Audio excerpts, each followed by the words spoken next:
Boa tarde, senhoras e senhores. É com grande satisfação que a Fundação Científica e Tecnológica em Energias Renováveis tem a honra de receber os presentes para o 2º Seminário Internacional em Energias Renováveis.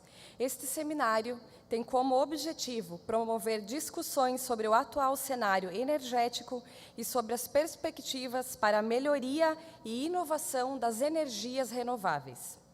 Nesse sentido, os seminários possibilitam a troca de informações e indicadores de tendências em pesquisas. Além disso, pretende-se potencializar e difundir o papel das universidades e das instituições de pesquisa nas atividades de cooperação tecnológica com os setores público e privado sobre a temática. O evento tem como intuito de promover debates sobre as fontes de energias renováveis, envolvendo a sociedade em todos os setores de desenvolvimento e suscitando uma consciência sustentável. Para o pronunciamento, convidamos o senhor Nelson Akimoto, presidente da FCTER.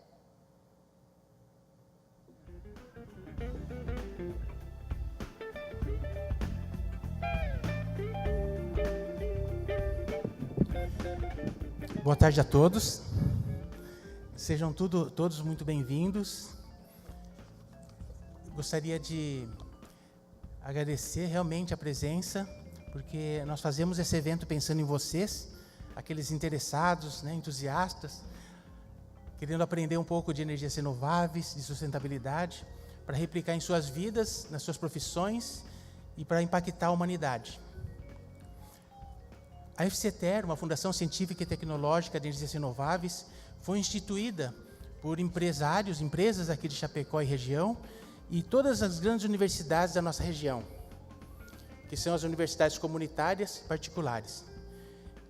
Gostaria de citar, então, as universidades instituidoras dessa importante fundação, que há 4 anos passa a existir, mas há mais de 8 anos já estamos gestando esse pensamento, esse sonho.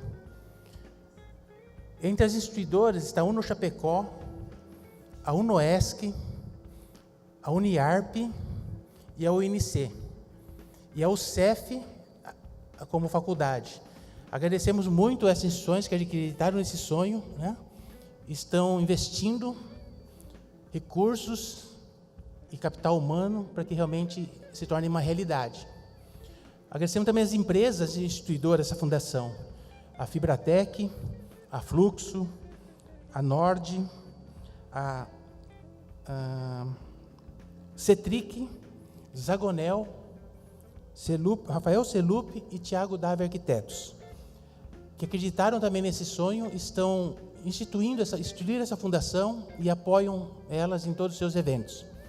Não poderia deixar de agradecer também as participantes do Conselho de Administração, que fazem parte também dessa força do conhecimento, da base tecnológica, dessa grande fundação, que são as instituições federais e estaduais. Universidade Federal Fronteira Sul, a UDESC, Instituto Federal de Santa Catarina, IFSC, e o SENAI, mostrando que com a união dessas forças nós temos a maior universidade em sustentabilidade, focada em energias renováveis do Brasil, com certeza. Porque com a sinergia delas, tornamos uma única universidade.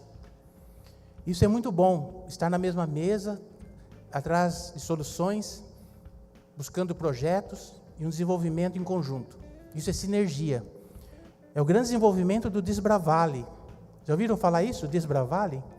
Desbravale é um grande ecossistema de inovação e empreendedorismo do oeste catarinense.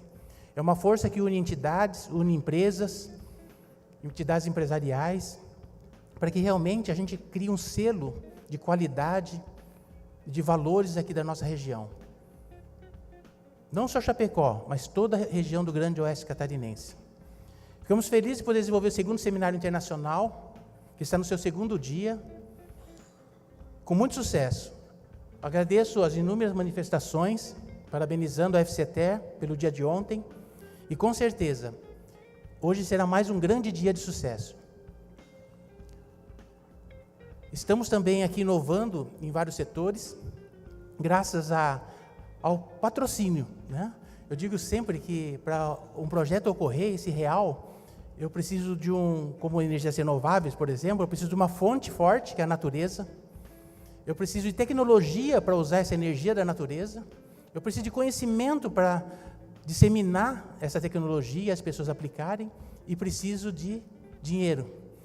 Eu fico feliz de estarem aportando recursos nesse evento e patrocinando, acreditando nesse projeto, instituições fortes de fomento e de financiamento, como o BADESC, o Banco do Estado de Santa Catarina de Desenvolvimento, o BRDE, esse banco regional muito importante de toda a região sul, o Cicobi, uma cooperativa de crédito, né, atuando como patrocinador também, que realmente dá esse aporte e que, por gratidão a esses financiamentos, a esse aporte, vamos promover um workshop para eles no segundo semestre, para mostrar os produtos que eles têm para a área de energias renováveis. Essa é uma forma de retribuir toda essa confiança depositada na Fundação. Também temos como patrocinador empresas da nossa região, a Renovid, Energia Solar, a TOS Ambiental, a Vessuí, que apresentou também ontem uma bela palestra, a Fibratec, a Fluxo e a Nord Elétrica. Então, a todos os nossos agradecimentos do fundo do coração, pois propicia o sucesso desse grande evento. Antes de passar a palavra para o protocolo, para convidar o primeiro palestrante, gostaria de dizer também que nós temos uma inovação. Desculpe, pessoal, se eu estou repetindo algumas coisas, para alguns que já vieram ontem, né? Mas sei que tem muitas pessoas novas aqui. Uma inovação, porque como tratamos de sustentabilidade, estamos focando também a parte social. O nosso Coffee Break é inovador. O nosso Coffee Break é um café solidário. Ele não tem custo. Ele está sendo disponibilizado com um café especial gourmet da Julieta Café. Está sendo um buffet de salgadinhos e doces, promovido pelo Programa Viver Ações Sociais. Para quem não conhece o Programa Viver, é uma ONG que existe em Chapecó já há mais de 20 anos, já atendeu mais de 1.300 adolescentes. Hoje atende 150 crianças e adolescentes contra turno escolar de forma gratuita, em convênios com a prefeitura, grupos empresariais, empresas da região oeste, da região sul de Santa Catarina, da cidade, empresas da Redondeza do Parque do Quedas do Palmital, promoções que esse programa realiza. Além dos 150 crianças, tem mais de 200 adultos na parte da noite. Nós temos em convênios com a prefeitura, ensino fundamental gratuito, ensino médio e técnico em parceria com o SESI e SENAI. Estamos na terceira turma de ensino técnico. Conseguimos o edital, eu digo conseguimos porque eu faço parte da vice-presidência, né, e como parte da comunidade, também colaboro como voluntário. O edital através da Cargill, montamos no final do ano uma cozinha, uma panificadora modelo. Estamos treinando esse ano 120 pessoas da comunidade de forma gratuita em parceria com o SENAC. Então, nós estamos nas 2 primeiras turmas de confeiteiros e panificadores aí, de forma gratuita, e vamos atender até o final do ano 120 pessoas. Então, isso é um trabalho feito num programa social que hoje vem trazer um pouquinho desse produto para vocês experimentarem. E como forma de retribuir, cada um que quiser colaborar com o custo que gastaria no cafezinho da esquina, ou pegando o carro e ir para o centro, porque aqui perto não tem café, né?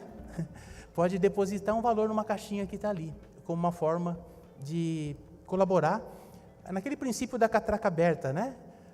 Onde tem no metrô uma catraca aberta, né? Que só passa ali quem um dia não tiver dinheiro, esqueceu a carteira, né?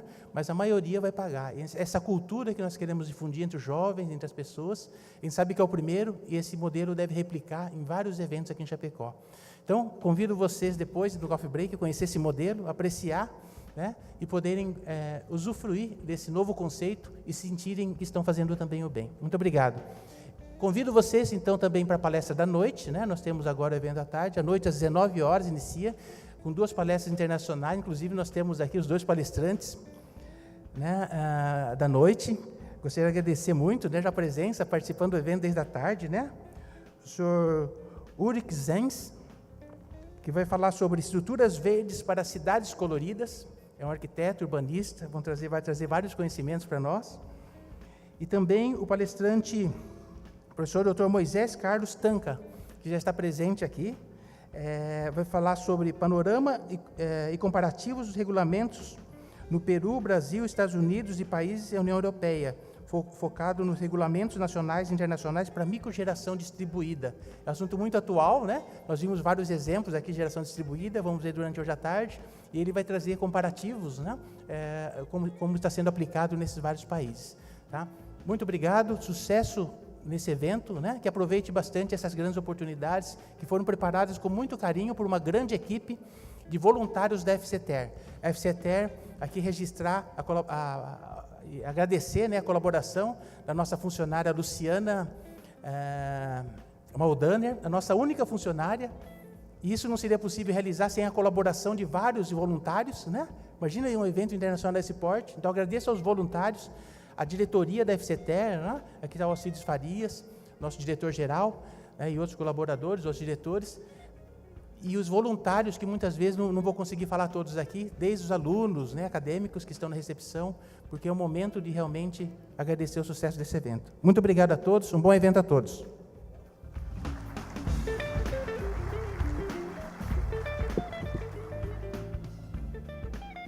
Agradecemos às autoridades presentes, palestrantes e demais participantes.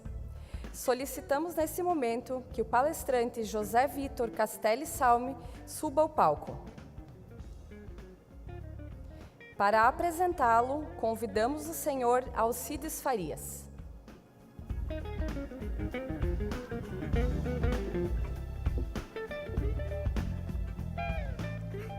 Boa tarde a todos. Só queria comunicar aos senhores que tivemos uma pequena mudança na nossa programação aqui, mas o assunto é o mesmo, só mudamos o palestrante. E acho que boa parte de vocês se identificará com ele, porque é bastante jovem, o nosso palestrante mais jovem. José Vitor Castelli Salme, ele é graduado em Engenharia Elétrica pela UNO Chapecó, portanto é filho da terra. É o coordenador técnico da Renovide Energia Solar, que é um dos nossos instituidores. É membro da Comissão de Revisão das Normas para a Certificação de Inversores FV no Brasil. O Uri vai longe, né?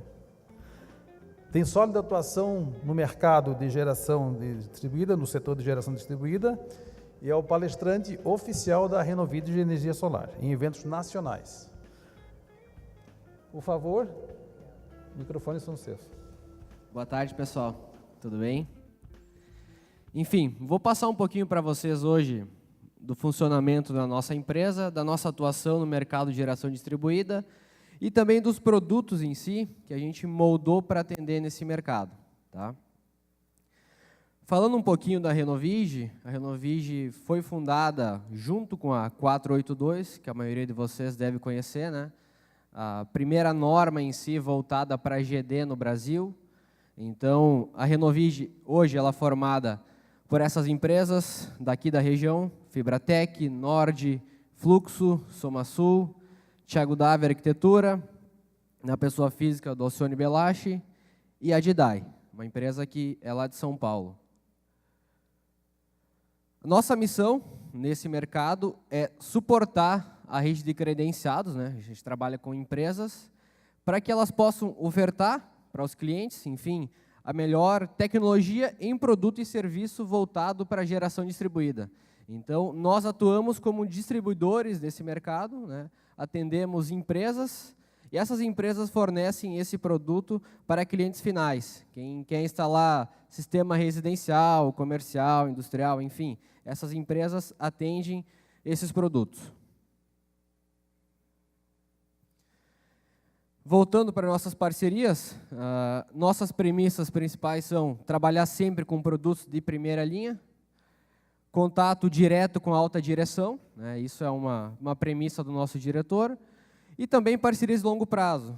Dando um exemplo, estamos desde 2012 trabalhando com o mesmo fornecedor de painéis fotovoltaicos e também alguns, né, dos fornecedores de inversores começaram ao longo desse tempo, mas a gente tem um fornecedor que está desde 2012 trabalhando conosco. Como que funcionam essas parcerias da Renovide com essas empresas? Enfim, ocorre sempre uma negociação inicial, com uma visita em loco, que a gente pode identificar o Alcione em suas visitas em cada determinado fornecedor da Renovide.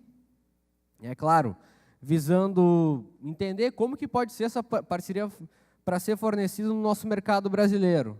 Enfim, e tem todo um passo a passo disso, desde o suporte técnico que vai ter que ser fornecido para nós, claro, em inglês, né, porque esses fornecedores, a maioria, são chineses, garantia, prazo, como vai funcionar, formas de comercialização, certificações, enfim, toda a operação, né, desse produto para ser fornecido para o nosso mercado.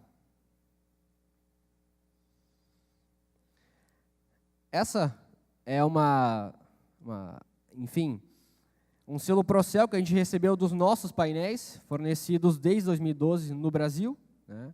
O que ele quer dizer? O selo Procel, ele trouxe para nós, né, essa certificação devido ao quê? Devido à eficiência dos módulos fotovoltaicos fornecidos pela Renovigi no Brasil. Então, a gente tem aí um selo Procel, recebido em 17 de outubro do ano passado, voltado especificamente para os painéis fornecidos pela Renovigi no Brasil. O nosso fornecedor em si de painéis é a Rising Energy. É um top 10 aí do mundo inteiro, voltado para painéis fotovoltaicos. Falando em inversores, né, a gente é o principal parceiro estratégico da BIB Power no Brasil. A gente está desde 2012 também trabalhando com eles nesse mercado. A gente foi quem inseriu, né, essa empresa no mercado brasileiro e, enfim, abrimos todo um leque de mercado para esse produto, que hoje ele vem com a nossa marca, né, a marca Renovigi de inversores.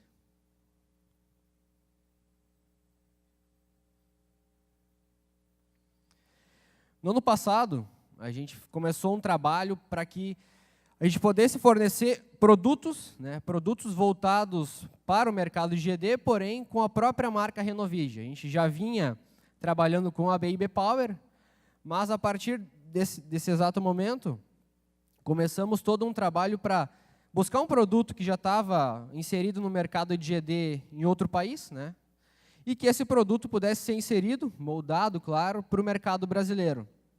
Então, desde então, no ano passado a gente lançou esses produtos. São 2 modelos de inversores específicos que são string inverters, né, inversores, onde você precisa ter toda a questão de proteção em corrente contínua dos painéis e em corrente alternada. Porém, um desses produtos, que é uma novidade para o nosso mercado, é o microinversor, que a gente lançou no ano passado. É um produto aí voltado principalmente para residências, posso falar, porque ele é para pequenas potências, então ele tem uma garantia um pouco mais avançada do que os outros produtos desse mercado, e a principal vantagem dele é a segurança. Enfim, eu vou comentar mais dele durante a palestra. Por que a gente buscou trazer uma marca Renovigi para esse mercado? Visando principalmente que a nossa marca já estava conhecida, né, como um distribuidor no mercado de geração distribuída. Então, a partir daquele momento, começamos a trabalhar na ideia de que precisaríamos ter um produto, né, com a própria marca Renovigi, porém, que esse produto tivesse todas as certificações nacionais para ele ser comercializado no Brasil e também fosse um produto de qualidade. Então, foi todo um trabalho feito em parceria com a fabricante, em laboratórios no Brasil, né, em parceria com a fabricante, para que ele fosse testado, né, ele estivesse de acordo com as normas brasileiras e que fosse homologado pelo Inmetro, para que a gente pudesse fornecer ele para o mercado brasileiro.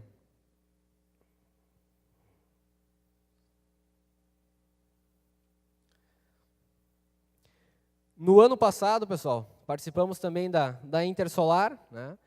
E durante essa feira, lançamos uma novidade em si, que é bem diferente, eu diria, em que era uma feira sem papel. A gente está acostumado a ir numa feira, enfim, pegar um monte de catálogo, manual, enfim, levar para casa aquele monte de papel e nunca mais olhar.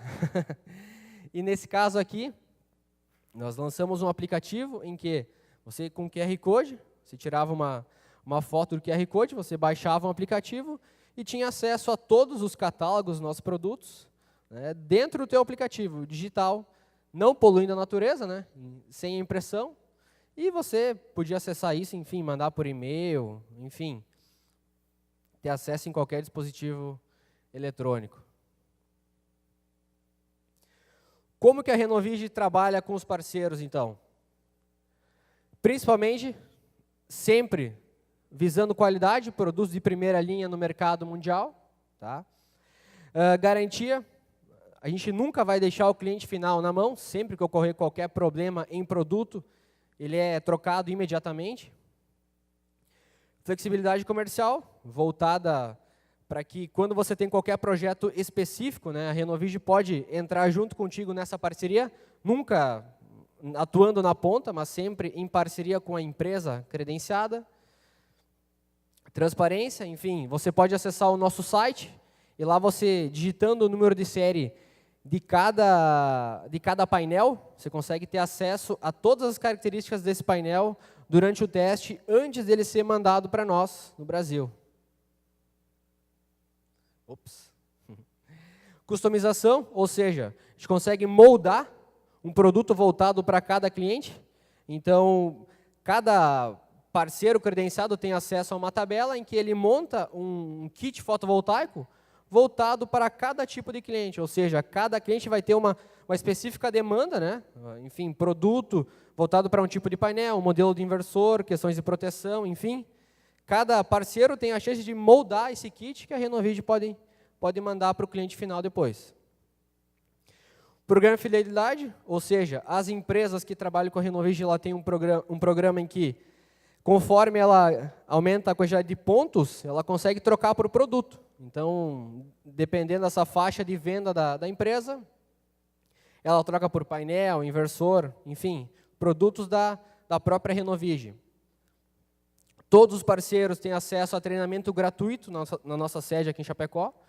Gratuito, são 3 dias de treinamento, 3 pessoas por empresa, voltados para treinar tanto questões comerciais, técnicas, né, para que essas pessoas estejam aptas para trabalhar com esse produto e aprender. Como é um produto novo, né, então todo mundo vai precisar de um pouquinho de treinamento, conhecer. Sempre vai ser vantajoso para essas empresas mandar pessoas, né, aqui para a Renovigi, a gente recebeu já pessoas do Brasil inteiro, para treiná-las, enfim, deixá-las aptas para atuar nesse mercado. E também, todas as regiões do país têm frete grátis para o produto fornecido pela Renovigi.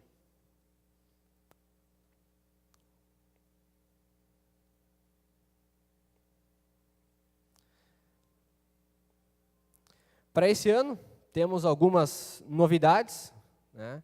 A Renovigi está com uma sede em Campinas, ainda fora de operação por questões burocráticas, né? Mas deve entrar em vigor logo, principalmente para atender o mercado centro-oeste lá para cima, né? Nordeste, enfim, questões de rapidez, né? Transit time da mercadoria. E também lançamos há pouco tempo aí um novo produto voltado para grandes plantas. Então, é um inversor específico de 50 kW, né, com a maior garantia do mercado, uma garantia de 12 anos, e voltado para atender principalmente sistemas maiores, enfim, 300 kW, 500, 1 MW. Então, sistemas grandes, onde até então nós tínhamos um inversor com uma potência máxima de 20 kW, e com a inserção desse produto no nosso leque, né, nossa tabela, conseguimos atender aí grandes plantas e seguindo, claro, principalmente com a maior garantia do mercado para esse tipo de modelo de produto. Em números, pessoal, a Renovigi já forneceu 82 mil painéis para o Brasil inteiro, mais de 1.000 parceiros no Brasil, nós temos atualmente, 372 treinados na própria Renovigi, ou seja, empresas que vieram até a Renovigi para passar por treinamento dos nossos colaboradores. E segundo a pesquisa da Greener, que é uma empresa que faz pesquisas específicas do setor de geração distribuída, somos a empresa top 3 na preferência dos integradores no Brasil. Como que chegamos até aqui, pessoal? Enfim, sempre trabalhamos com produtos de primeira linha e sempre desenvolvendo essa solução em parceria com a fabricante, né? Um produto que já está moldado no mercado fora do Brasil, enfim, passado por uma mudança específica, inserido no nosso mercado, homologado e, enfim, comercializado para o Brasil inteiro. Suporte técnico, nota 10 na avaliação dos parceiros. O que é suporte técnico? Dúvidas, ajudas em dimensionamento, ou seja, a Renovige sempre vai estar em paralelo com o parceiro em todas as situações. A gente sempre vai, junto com ele, né, atuar não diretamente na ponta no fornecimento do produto, mas prestar todo o auxílio necessário para que seja sanada qualquer dúvida, questões de dimensionamento, questões de projeto, enfim. A gente tem uma equipe lá de engenheiros que sempre presta todo o auxílio à empresa credenciada.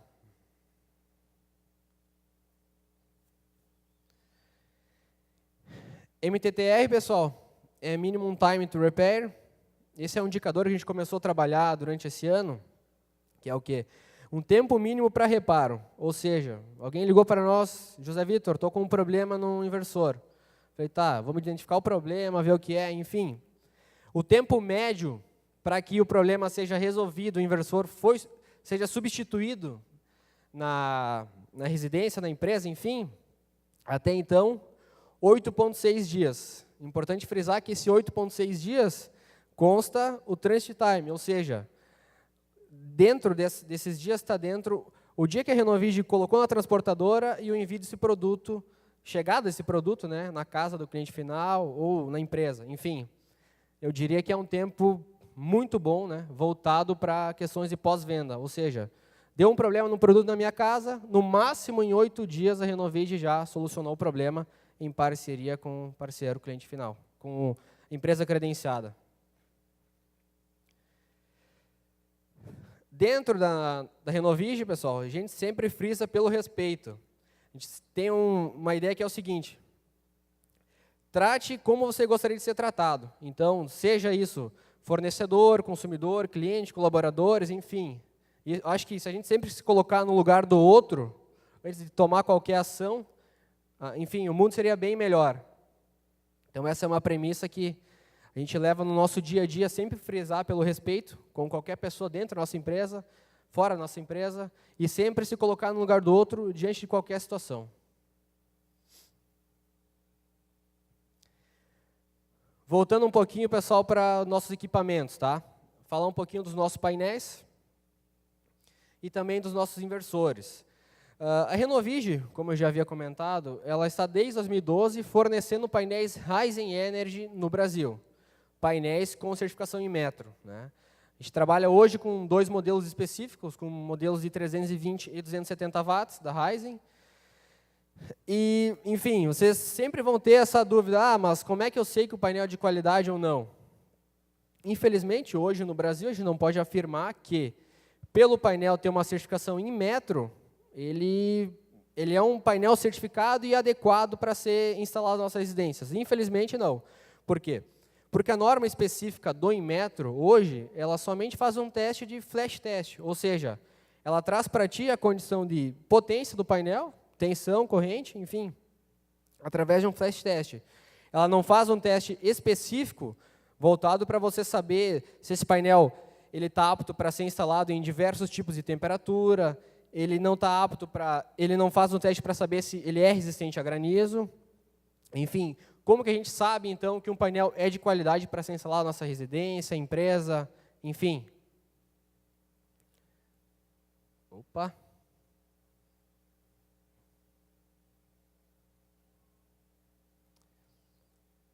Pessoal, existe uma norma internacional que é a IEC 61215. Comparando ela com a norma em metro, essa IEC 61215 ela tem 16 testes a mais, 15 testes a mais do que a norma do Inmetro. Enfim, não vou detalhar todos, né, mas pegando um bem específico aqui de um teste, essa é uma pergunta que todo mundo pergunta, tem resistência a granizo? Tem. Vejam aqui, ó, um dos testes que essa norma faz é isso aqui, ó. Teste de resistência a granizo serve para verificar, né, uma condição que ele joga uma pedra, né, um granizo, de 203 gramas, 75 milímetros, a uma velocidade de 142 km por hora. E o painel não pode quebrar nessa condição. Ou seja, a única segurança que eu tenho hoje, que um painel é de qualidade para ser inserido no nosso mercado, é se ele tem essa certificação, IEC 61215. E claro, o teste, a certificação em metro em si hoje, ela serve basicamente para você poder importar o painel. Se você não tem em metro em si, você não tem uma empresa no Brasil que se responsabiliza por essa marca, você não pode importar esse produto. O Inmetro não libera. Então, com a certificação em metro, basicamente, tá ok, você importa esse produto, mas, infelizmente, não é um sinônimo de qualidade, claro, voltado principalmente só para painéis fotovoltaicos. Falando de inversores, pessoal, a gente está desde 2012, né, trabalhando com a BIB Power. Na BIB Power, a gente trabalha com, basicamente, 2 modelos específicos para esse mercado, que é um de 3 kW, né, e um de 5 kW. Acredito que todo mundo sabe, mas o inversor, ele transforma a corrente contínua, advinda dos painéis fotovoltaicos, em corrente alternada, para nós poder injetar essa potência na nossa rede elétrica, na nossa residência, empresa, enfim. Os inversores que trabalhamos, esse específico de 3 kW, você pode instalar nele, basicamente, em torno de uns 12 painéis. Tá? Esse é um inversor em que você vai ser utilizado principalmente para uma faixa de consumo aí de uns 360 kWh, 400 kWh mês. Em Santa Catarina, isso vai dar em torno de uns R$200, R$180 nessa faixa. Né? É um inversor específico, onde se conecta nele, basicamente, é em torno de 12 painéis de 270 watts. Garantia dele é 6 anos, né? Ele está homologado no Inmetro para ser instalado nas nossas residências e homologado em todas as concessionárias do Brasil. Enfim, ele está no Inmetro com a marca Renovige. Então, a Renovige se porta como fabricante desse produto no Brasil.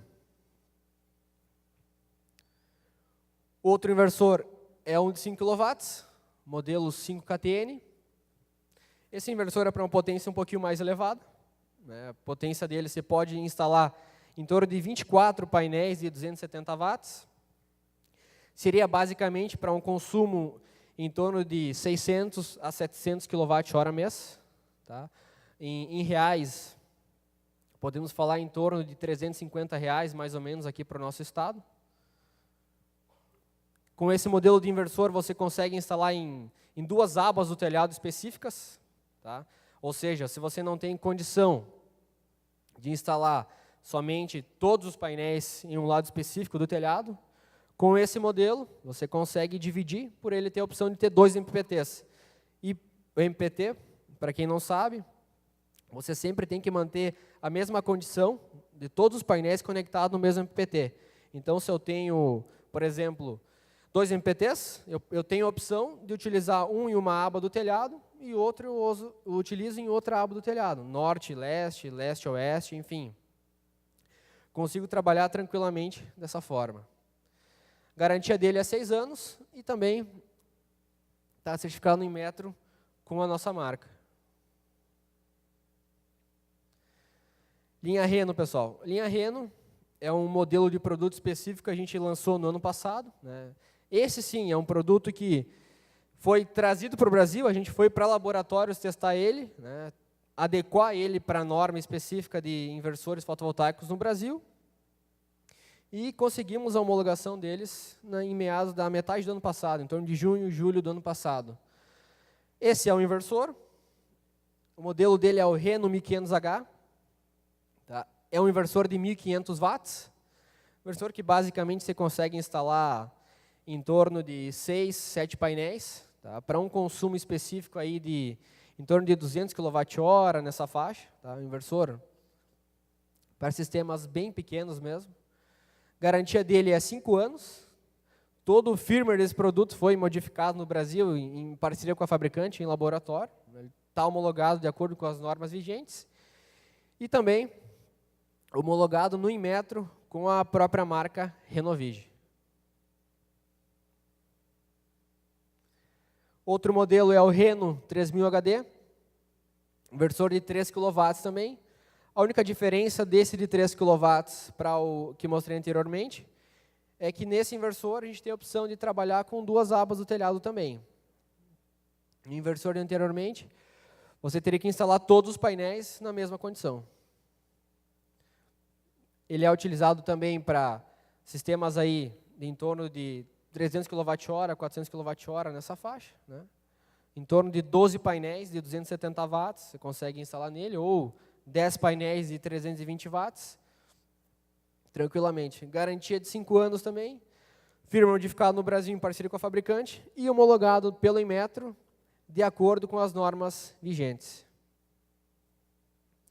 O principal diferencial desses dois modelos de produto da linha Reno, que eu diria que é um principal diferencial nosso no Brasil, da nossa empresa, é porque ele tem acesso remoto. Ou seja, você é daqui de Chapecó, você instala no Pará um sistema fotovoltaico. Deu qualquer problema no inversor, ou enfim, você precisa modificar qualquer parâmetro, eu consigo acessar remoto esse produto e fazer qualquer modificação via internet. Então, esse é o principal diferencial de Cintil, principalmente nesses modelos. Enfim, ele está bem difundido, claro, no setor, principalmente porque nos modelos antigos e modelos que a gente já utiliza atualmente, da BIB Power, você não tem essa opção. Então, se você tiver que fazer qualquer modificação nesse produto, você tem que ir até o local. E se você instala 300, 200 quilômetros, isso é um custo que não estava na tua proposta inicial para o teu cliente, né?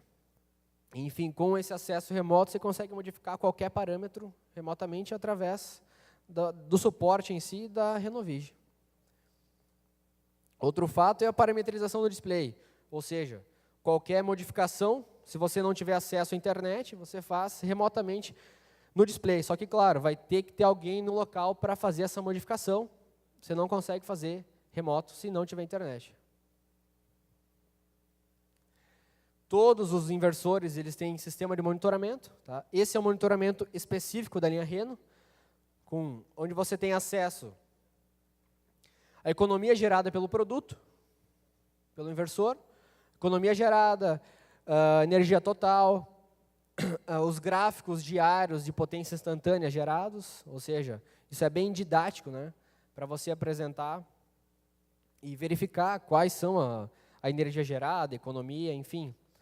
Além de que você tem acesso a um aplicativo, que é Smart Cliente, vocês podem até fazer o download nos aplicativos, nos celulares de vocês, acessar a nossa conta demo, que vocês vão ter acesso a um aplicativo como esse, onde você consegue ter acesso às mesmas informações que estão no site, mas de um modo mais fácil, né, direto na palma da mão, verificando toda a condição de geração de energia, seja diária, mensal, anual, enfim, e também potência instantânea gerada pelo inversor, o gráfico, né?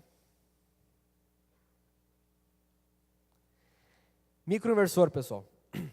Esse eu diria que seria o principal produto voltado para GD, sistemas pequenos, microgeração.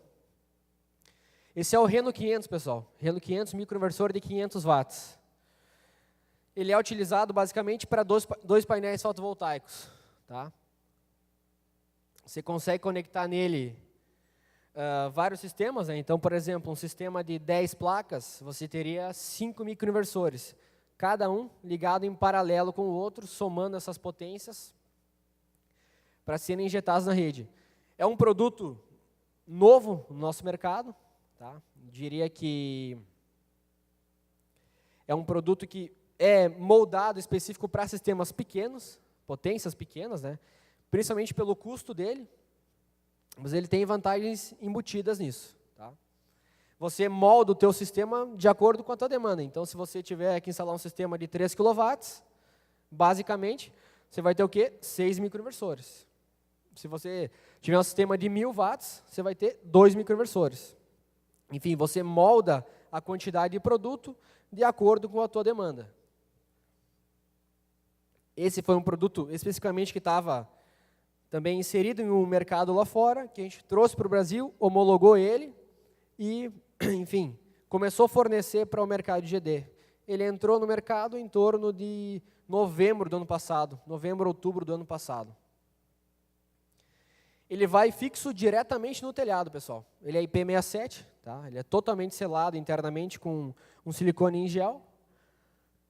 Ele é feito para ser usado diretamente no telhado, enfim, suportando água, tudo que ele tem acesso quando ele instala no telhado, altas temperaturas, enfim. Ele é feito para isso. Todas as conexões desse produto, vejam aqui, ó, são diretamente nos painéis. Então você não tem tensão em CC elevada. Cada painel é conectado diretamente ao microinversor. Diria que o principal diferencial dele é esse aqui, ó, 15 anos de garantia. É a maior garantia, enfim, do nosso Brasil aqui voltado para esse modelo de produto, para microinversor. Garantia de fábrica, né? Garantia que, após a nota fiscal saída da Renovide, você vai ter 15 anos que a Renovide se responsabiliza por qualquer defeito, claro, que ocorrer em produto. E ele é totalmente plug and play, ou seja, você não precisa fazer conexões, caixas de proteção do lado corrente contínua. Toda a conexão é pronta quando você recebe o produto, ou seja, os cabos já estão dentro das caixas, você recebe o produto pronto.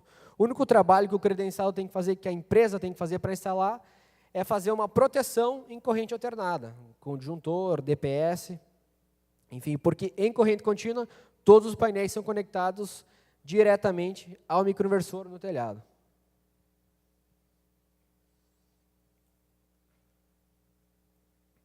Esse é o site de monitoramento dele, tá?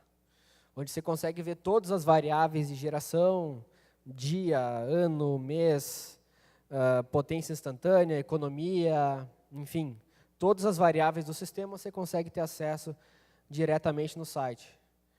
E esse... Opa!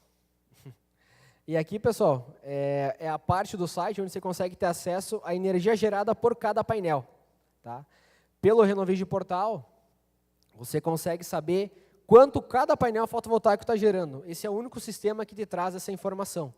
Então, você, enfim, se ocorrer qualquer sombreamento, qualquer problema no teu sistema, você consegue verificar porque o painel está trabalhando independente do outro. E te mostrando potência independente do outro diretamente no próprio site. O aplicativo desse produto é o Renovil. Vocês podem baixar e acessar a nossa conta demo também, que é o sistema instalado na própria Renovige. Acessando ele, clicando em conta demo, vai abrir o sistema da Renovige e vocês vão ter acesso a quanto a gente está gerando de energia lá na Renovige. Bem didático o aplicativo, consegue ter acesso a todas as variáveis também. Potência instantânea até energia gerada, né? Todas as informações diretamente na palma da mão. E qual que é as diferenças desse produto com o string inverter que eu mostrei anteriormente? Fazendo uma comparação, né? No microinversor, qualquer sombreamento, qualquer falha, enfim, que ocorrer num painel, ele só vai afetar exatamente aquele painel, porque cada painel está trabalhando independente do outro. No string inverter, o sombreamento que tiver numa string, que a gente chama, vários painéis conectados em série, vai afetar toda aquela série. Então, um sombreamento em um painel afeta todo o teu sistema. No microinversor, sombreamento em um painel afeta somente um painel. Não vai perder a geração nos outros painéis. Garantia. String inverter, garantia em torno de 5, 6 anos. Microinversor, garantia de 15 anos. Tensão. No microinversor, a gente tem tensão CC baixa, em torno de 30 volts, 40 volts. Vai depender do tipo de painel utilizado.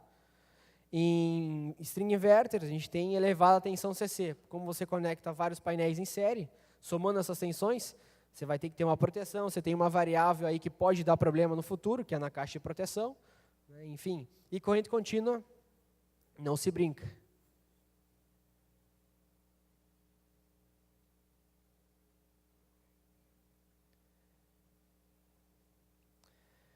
Reno 500, fixo no próprio telhado, IP67, não tem nenhum tipo de ruído, ele não, enfim, não gera nenhum ruído que possa afetar ninguém.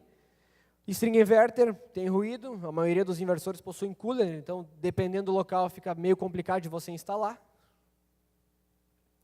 Ele é fácil de expandir, o microinversor, basicamente se você tem um sistema de 1 kW, com 2 microinversores. Você quiser aumentar o teu sistema, compra mais um microinversor com 2 placas, pronto, ampliou o teu sistema. No string inverter, necessita de um inversor maior, às vezes, vai depender do tipo utilizado, enfim. Depende do projeto inicial, sempre. No microinversor, eu consigo instalar um painel da forma que eu quiser. Por exemplo, eu tenho 10 painéis em 5 microinversores. Eu posso colocar 2 painéis a norte, 2 painéis a leste, um painel a sul, posso. No string inverter, eu tenho que manter toda a configuração igual na mesma string de painéis. Para que eu não tenha perda, né? Se eu tiver no mesmo string painéis em inclinações diferentes, um vai limitar o outro.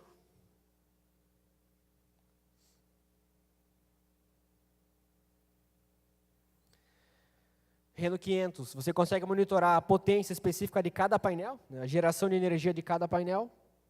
No string inverter, você só consegue ver a energia gerada por toda a string. Resumindo, microinversor seria facilidade e segurança. Instalação 100% segura utilizando microinversor. Aqui eu fiz uma comparação, pessoal, para não se estender muito, eu vou diretamente ao ponto aqui, para explicar o gráfico. Peguei 2 sistemas, né? A gente tem um sistema em Chapecó instalado com um inversor de 5 kW, nas mesmas condições que um outro sistema de microinversor está instalado.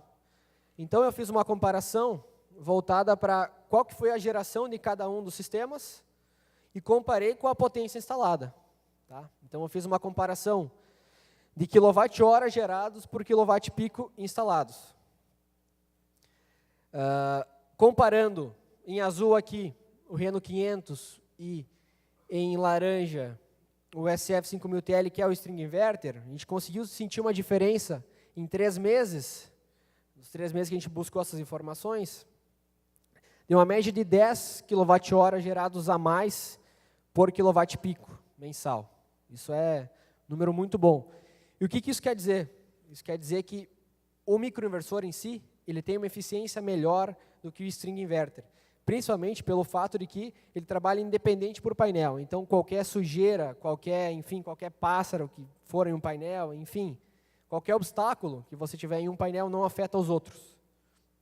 E devido a isso, ele consegue ter uma eficiência bem maior do que o string inverter. Inversor de 50 kW, pessoal, que eu falei lá no início, é um inversor voltado para grandes plantas, tá? Inversor em que você consegue instalar nele até 186 painéis de 320 watts ou em torno de 222 painéis de 270 watts. Inversor específico para grandes plantas, né, voltado para sistemas de mini geração, acima de 75 kW, onde você precisa em si de inversores de potência maior. Né. Até então a gente fornecia somente para o mercado o modelo de inversor de 20 kW, e esse inversor entrou, né, foi inserido no nosso leque de produtos para ser fornecido aí para o Brasil inteiro, visando sistemas maiores. Né. O principal diferencial dele é os 12 anos de garantia. É a maior garantia para um inversor dessa faixa de potência no Brasil. Esse é um local onde ele está instalado, que a gente visitou. É uma planta de 99 megawatts, que é da própria Ryzen, que esse inversor está instalado. A gente teve a chance de ver ele de perto. Isso não é no Brasil, é na China. Uma planta de mais de 300 mil painéis fotovoltaicos.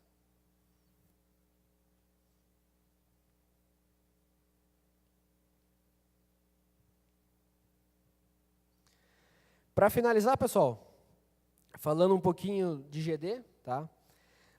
A própria ANEEL, ela trouxe nos últimos anos algumas projeções para o nosso setor, né? Projeções de como que o mercado de geração distribuída iria crescer ao longo dos anos. E nós temos aqui um gráfico, que é uma fonte da própria ANEEL, que até 2024 nós teríamos basicamente aí um total de 886.723 microgeradores, né, sistemas voltados para geração distribuída, conectados à rede. Nós fizemos uma comparação aqui, 2017, final de 2017, a gente estava com 22 mil, né, e quase 200 megawatts instalados, aqui, final do ano passado. Então, vejam quanto pode ter de crescimento nesse setor, né, nos próximos, diria aí, nos próximos 8 anos, né, até nós atingir 886 mil sistemas conectados à rede. A norma entrou em vigor em 2012. 2012 até 2017 são 5 anos. 5 anos. Em 5 anos, nós conectamos à rede somente 22 mil sistemas conectados. Hoje, claro, agora em final de abril, a gente deve estar próximo de 30 mil, até porque nesse ano o mercado em si alavancou ainda mais. Mas eu diria que vai ter que entrar muita empresa ainda nesse mercado para atender toda essa demanda até 2024. Se essa projeção da ANEEL se concretizar, vai ter muito trabalho pela frente esse setor.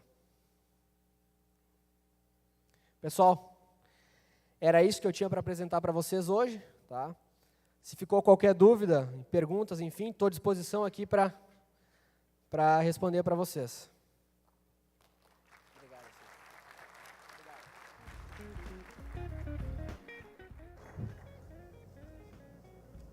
Muito obrigado, engenheiro José Vitor. Nós vamos abrir espaço para algumas perguntas e eu gostaria de avisar que as perguntas devem ser feitas nos microfones que a gente vai disponibilizar, porque esse fica gravado para o nosso seminário aqui. Então, quem tiver alguma questão a perguntar, por favor, sinalize que daí vai ser levado a... Eu farei a primeira pergunta, tá? Mas vocês me responderam em parte. Esse seminário ele é destinado a público em geral, mas a gente tem um carinho muito especial pelo pessoal que está estudando. Principalmente o pessoal de arquitetura e engenharia civil, que são os que projetam os edifícios, as casas. E a gente eu gostaria de saber, assim, uma orientação, já a nível de projeto de uma residência, sobre a orientação do telhado para facilitar a instalação. Se bem que tem aquele que você instala dos dois lados, que já facilita bastante, né? Mas tem casos que você sabe que é complicado. Então, que desse uma orientação nesse sentido. Claro. O ideal seria se todos os telhados, enfim, projetados a partir dos últimos anos, enfim, fossem voltados diretamente a norte, com uma inclinação adequada para cada específica região. Mas, claro, a gente não tem isso enfim, várias residências, a gente não tem uma condição exatamente do telhado para norte. Então, em muitos casos, o pessoal geralmente adapta, né? Adapta a orientação e, geralmente, passa-se todo por um estudo para verificar a inclinação daquele telhado específico, para verificar se vale a pena em si você adequar a inclinação a norte, né? Ou manter da forma que está, ou, enfim, jogar isso para norte. Mas, claro, novos projetos específicos, enfim, falo para vocês que o ideal sempre é parte do telhado ser inclinado a norte. Obrigado. Eu gostaria de saber qual o custo um telhado fachada a norte, qual é o custo de instalação médio por quilowatts, num parâmetro aí de 18 a 20 painéis.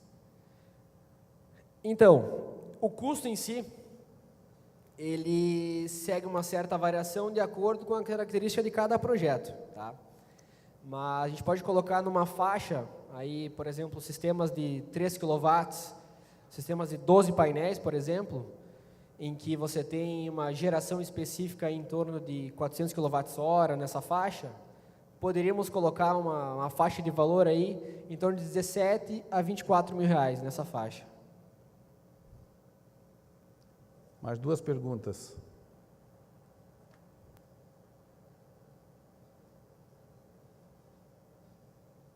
Bom, nós lhe agradecemos a participação, José Vitor. A gente sabe que foi bem em cima da hora para tudo imprevisto, né? Agradecemos. Dê uma salva de palmas novamente para o José Vitor. E E gostaria também de informar os senhores que depois do próximo grupo de palestras, agora em seguida, tá? Vai ter um intervalo lá no meio da tarde, e ali do lado onde está seguindo o cafezinho tem uma sala onde estão os nossos instituidores, estão apresentando algumas, e patrocinadores, tem algumas apresentações, e lá naquele local tem um painel da Renovid, para quem nunca viu um painel de perto, e eu vi um microinversor lá ontem, não sei se tem mais alguma coisa hoje, tá? Bom, então agradeceria, mas tem um brindezinho aqui para você, tá?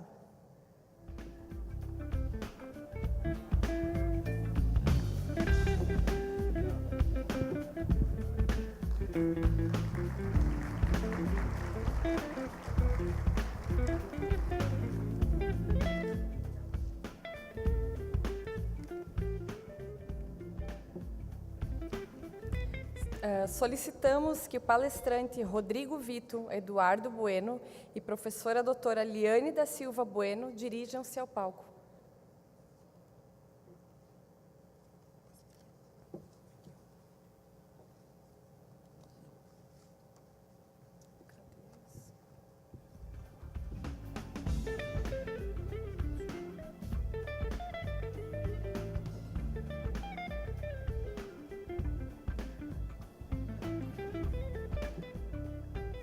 Para apresentá-los, convido a doutora Liane.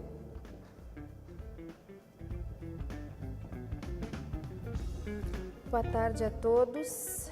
Vou apresentar o currículo do palestrante professor Eduardo Bueno. Possui graduação em Engenharia Elétrica pela Universidade Católica de Pelotas, mestrado em Ciências da Computação pela Universidade Federal de Santa Catarina. Atualmente trabalha na Uniarp, Universidade do Alto Vale do Rio do Peixe, como professor dos cursos de Engenharia Elétrica, Engenharia Mecânica, bem como o curso de Engenharia Civil. Ministra as disciplinas de antenas, conversão eletromecânica de energia e energias renováveis. Experiência na área também de telecom. Passo a palavra, então, ao professor Eduardo Bueno. Boa tarde, pessoal. Uma imensa satisfação estar aqui novamente, nesse segundo encontro. Na realidade, dando continuidade ao nosso tema, né, uma evolução natural do que foi no encontro passado. E aí eu pretendo apresentar para vocês aqui uma abordagem sobre microgeração, mas do ponto de vista da energia eólica. Então, vou fazer uma breve radiografia da situação atual e, no final, vou apresentar, então, a nossa proposta de trabalho, né? E seria isso, em princípio. Então, a gente faz parte de um grupo de pesquisa de inovação e tecnologia lá da Uniarp.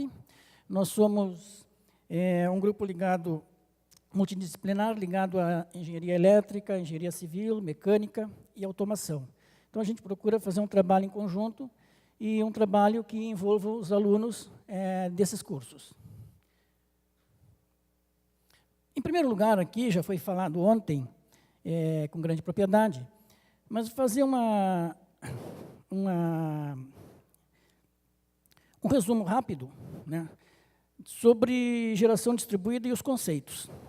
Então, o sistema de compensação de energia elétrica, sistema no qual a energia ativa injetada por unidade consumidora, com microgeração ou minigeração distribuída, é cedida, por meio de empréstimo gratuito, à distribuidora local, e posteriormente compensado. Até como foi falado ontem numa palestra, né, o sistema é uma questão de compensação, né, uma questão de injetar energia e futuramente compensar essa energia. Ou seja, até foi feita uma analogia com uma bateria, né, e tem bastante sentido. Então, também, assim como conceito inicial, a questão da microgeração distribuída, que se resume numa central geradora de energia elétrica com potência instalada menor ou igual a 75 kW. A minigeração mini geração distribuída seria um conceito semelhante, só que numa faixa superior a 75 kW e menor ou igual a 5 MW. Aí, para concluir essa questão de conceitos, modelo de geração distribuída, autoconsumo remoto, caracterizado por unidades consumidoras de titularidade de uma mesma pessoa jurídica, incluindo matriz e filial, ou pessoa física que possua unidade consumidora com microgeração ou minigeração. Geração compartilhada, caracteriza pela reunião de consumidores dentro de uma mesma área de concessão ou permissão, por meio de consórcio ou cooperativa. E esse é o ponto fundamental. É aí que eu queria chegar. E também foi uma feliz coincidência a palestra ontem à noite, que abordou a questão das cooperativas e a questão da geração compartilhada. E, por fim, aqui o empreendimento com múltiplas unidades consumidoras, que são os condomínios. Mas o nosso foco aqui é a geração compartilhada. Então, eu vou fazer aqui rapidamente, devido ao tempo que é escasso, uma retrospectiva aqui, uma radiografia da situação atual da microgeração. Isso é a fonte, que não está aparecendo aqui, mas ficou cortado. Todos esses slides, a fonte é da Agência Nacional de Energia Elétrica, ANEEL. Então, a gente vê ali o número de conexões e o número de consumidores com crédito, nessa questão compartilhada. Então, vemos uma projeção e vemos que, desde 2012, com o primeiro caso, até maio de 2017, 10.561 conexões com 11.780 número de consumidores que receberam créditos, ou seja, um maior número de consumidores do que de conexões. Então, há um compartilhamento. A potência instalada, ela cresceu significativamente e nós estamos, há um ano atrás, em torno de 114 megawatts de potência instalada, isso até 23 de 5 de 2017. Número de consumidores, classe de consumo, aí a gente vê como é dividido, como ficou dividido esses percentuais. Então, nós vemos que a microgeração, como está hoje, ela é predominantemente residencial. Então, aproximadamente 80% das conexões residenciais. E tem uma parcela significativa de 15% comercial. E aí as outras distribuições, mas uma atenção ali para a questão industrial, que é apenas 2%. Então, essa é a situação de um ano. A questão da potência dos geradores, elas se concentra muito, 40% dos geradores até 3 kW, a potência gerada.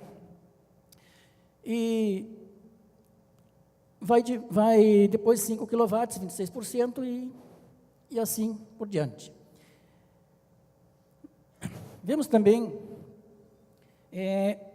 o tipo, a modalidade de consumo.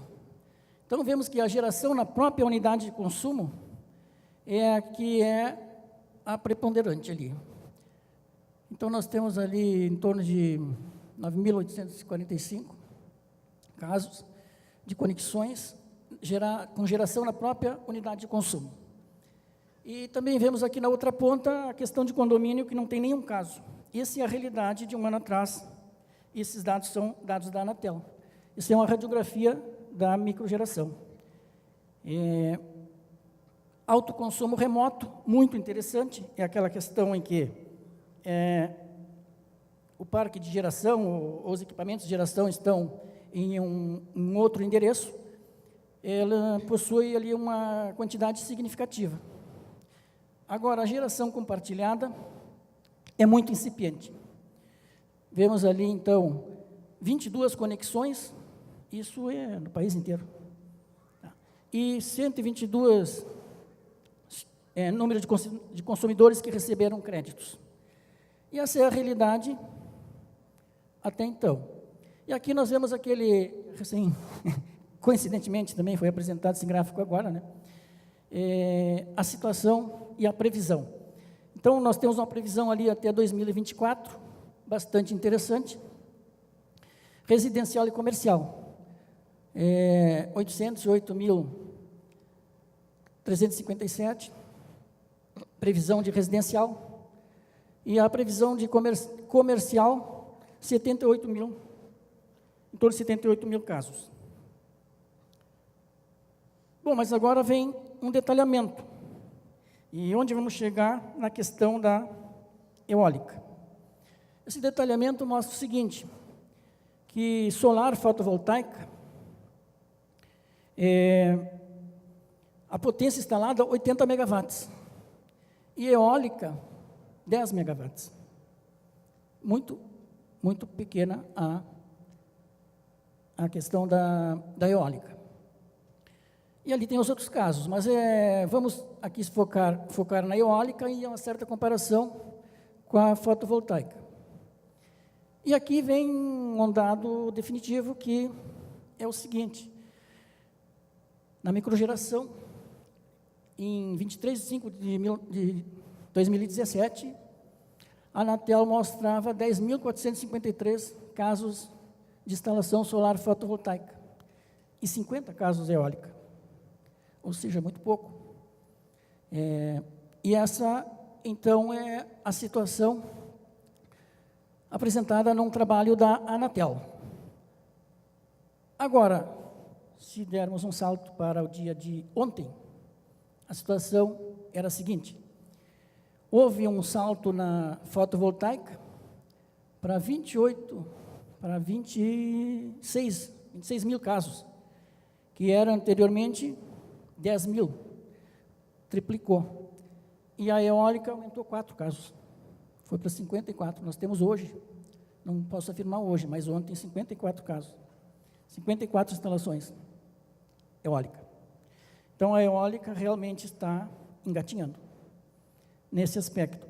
A energia eólica em geração de grande porte, ela teve 2 anos aí de crescimento gigante.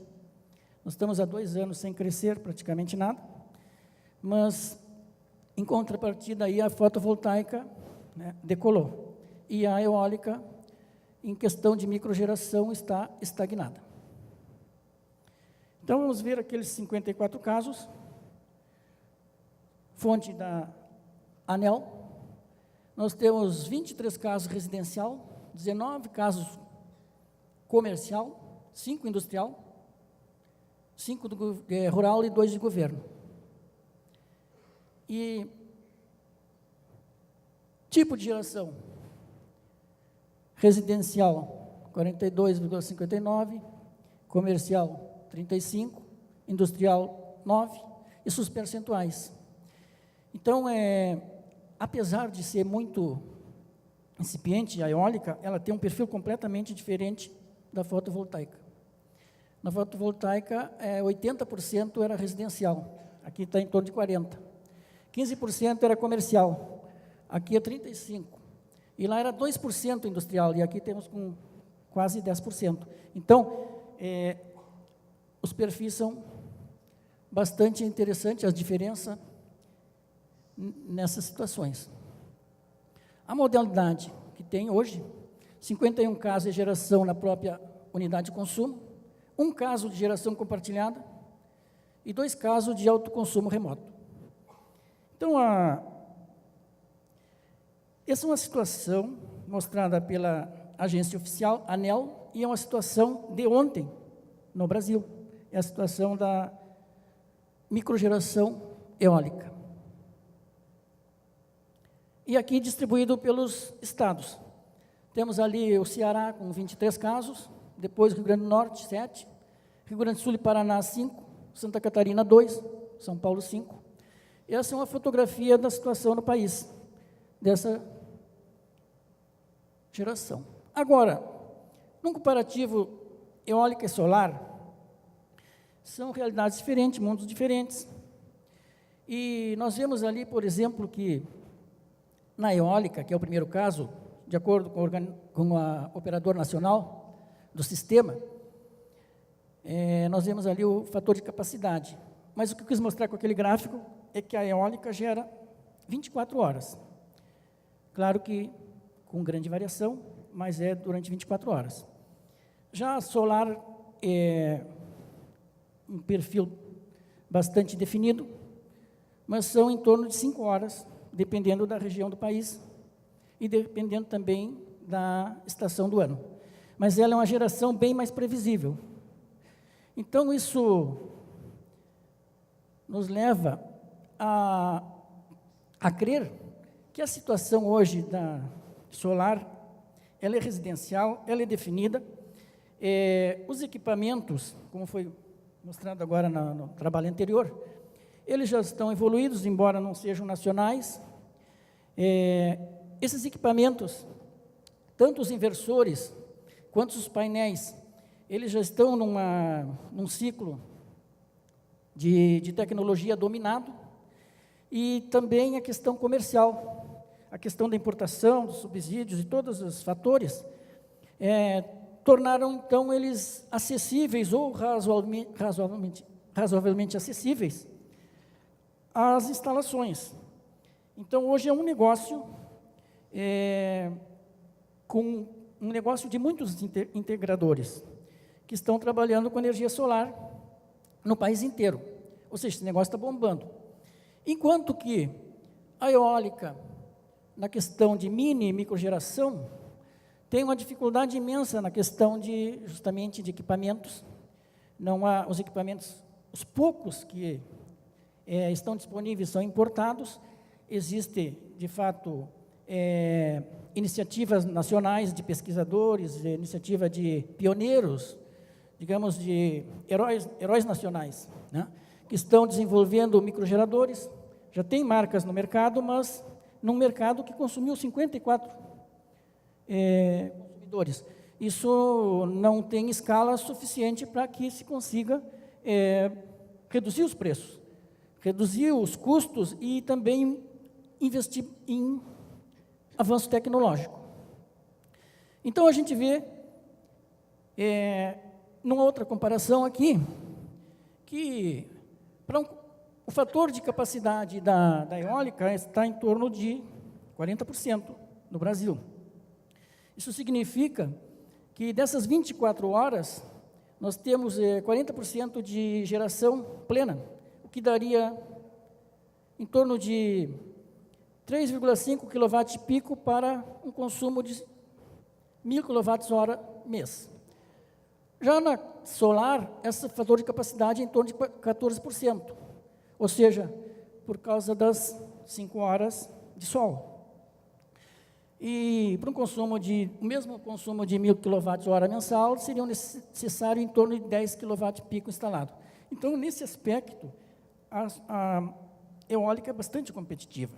Mas a pergunta que não quer calar é, por que é competitiva nesse aspecto e não decolou? A questão é que ela tem uma peculiaridade muito forte. É a questão a seletividade do local. Os ventos necessários para que se produza uma energia suficiente, uma energia que seja economicamente interessante. Então, esses ventos, eles necessitam de uma média mínima. Isso está na faixa de 6 a 7,5 metros por segundo. 7,5 por segundo é o que é utilizado hoje, é o que é usado hoje com a geração eólica de grande porte. No Rio Grande do Sul, na Bahia, os ventos a 50 metros estão nessa faixa. Então, mas no interior do país e no interior do estado de Santa Catarina, por exemplo, os ventos são muito deficientes, além de extremamente inconstantes. O trabalho que a gente fez no seminário passado, nós estamos há 1 ano medindo ventos em Caçador, e nos mostrou assim uma velocidade de vento extremamente deficiente. Então, isso nos levou a um outro direcionamento. Ou seja, vamos continuar o trabalho, vamos continuar medindo o vento, vamos continuar pesquisando, mas vamos agora numa outra direção. Vamos buscar a geração em um ponto remoto. Então, nós estamos agora em uma outra postura, buscando uma solução para essa geração eólica, essa velocidade de vento. Onde buscar isso? Como buscar isso? Aqui nós vemos, então, um comparativo ali na questão dos perfis, e vemos a residencial com 40%, comercial em torno de 35%, industrial 10%, como já tinha feito. E aí coloquei uma comparação para a gente ver que os perfis são bem diferentes. Porque a energia eólica de microgeração, para utilizar em um ambiente urbano, para utilizar em um prédio, utilizar numa residência, ele necessita de uma velocidade de vento, então, como já foi falado. E isso a gente só encontra, normalmente, se encontra isso nos balneários, no litoral de Santa Catarina, nas praias, em toda a faixa litorânea. Se encontra essas velocidades. Agora, no caso da solar, não é direto, então, por isso, se vê esse crescimento aí e essa percentual de 80% residencial, essa facilidade. E no caso da eólica, nós temos ainda a dificuldade de equipamentos e desenvolvimento. Então, a proposta aqui, e a proposta que nós estamos fazendo e trabalhando, nós fizemos um redirecionamento. Pensamos, então, em parques eólicos remotos. Pensamos num público-alvo, e isso foi até bastante... essa ideia foi reforçada ontem na palestra sobre cooperativas. Pensamos num público-alvo de indústria e comércio, com geração compartilhada. E pensamos, então, nessa questão de tecnologia, que hoje está na mão de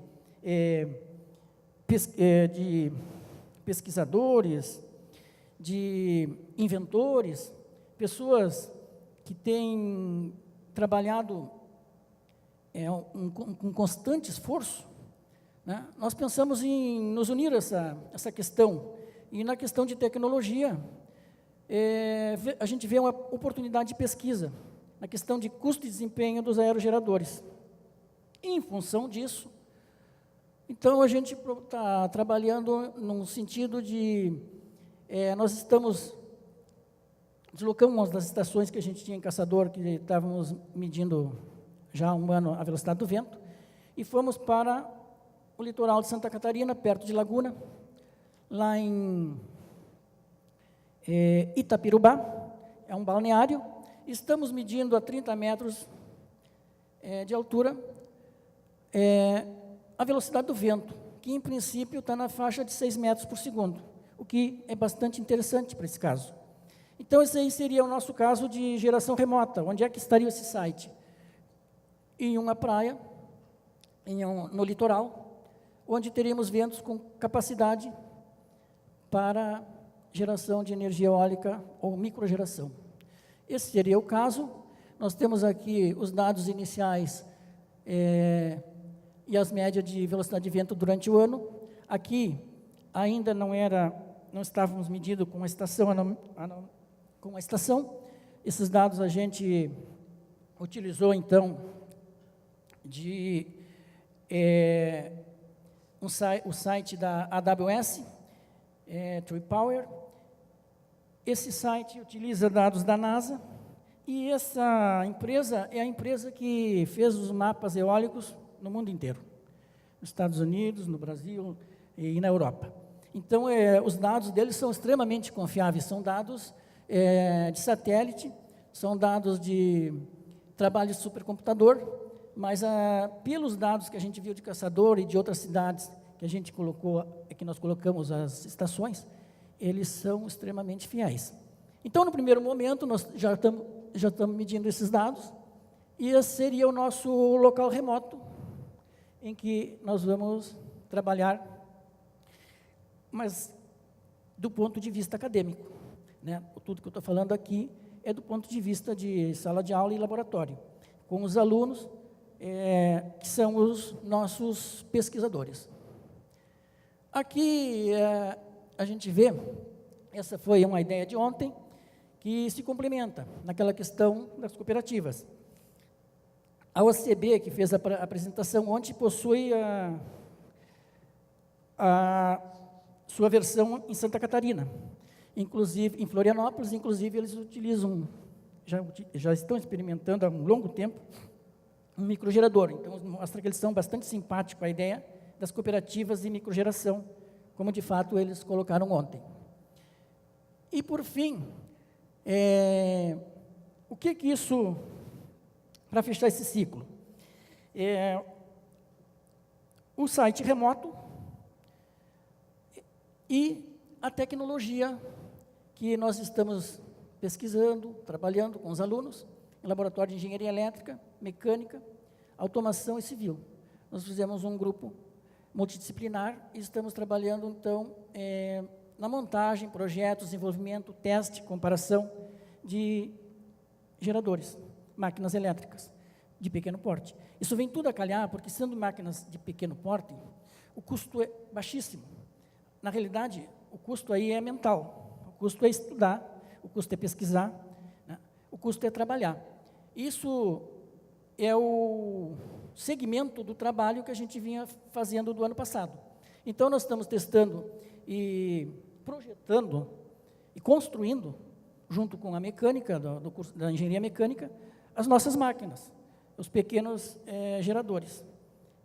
Então, com isso a gente imagina que um site remoto e o desenvolvimento das máquinas poderá nos levar, se tivermos êxito nesses dois aspectos, poderá nos levar, então, à questão das cooperativas.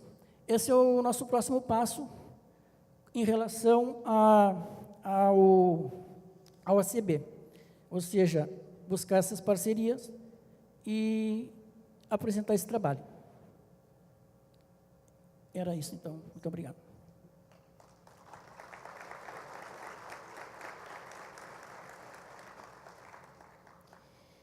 Eu vou deixar uma pergunta para o professor Eduardo Bueno a respeito do trabalho apresentado.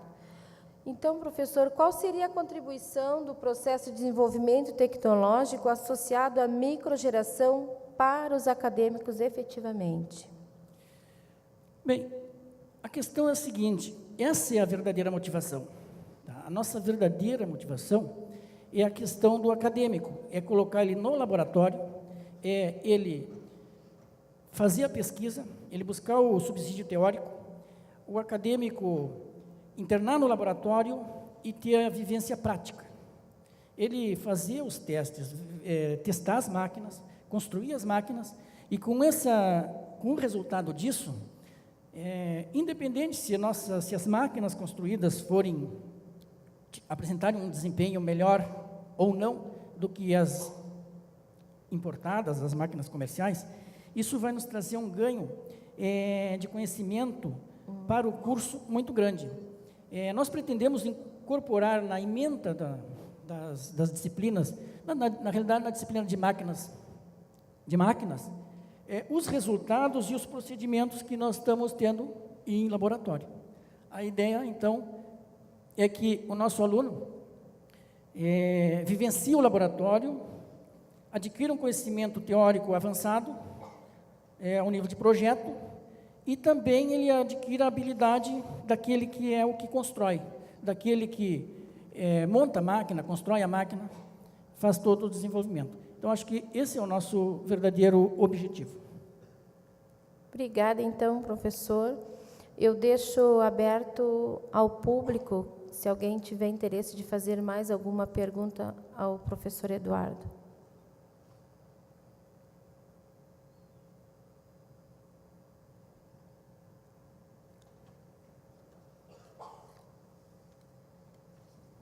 Boa tarde, professor Eduardo.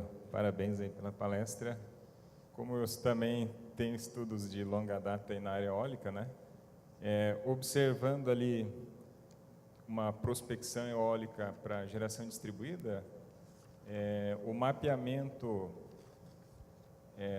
eólico, o Atlas brasileiro, né?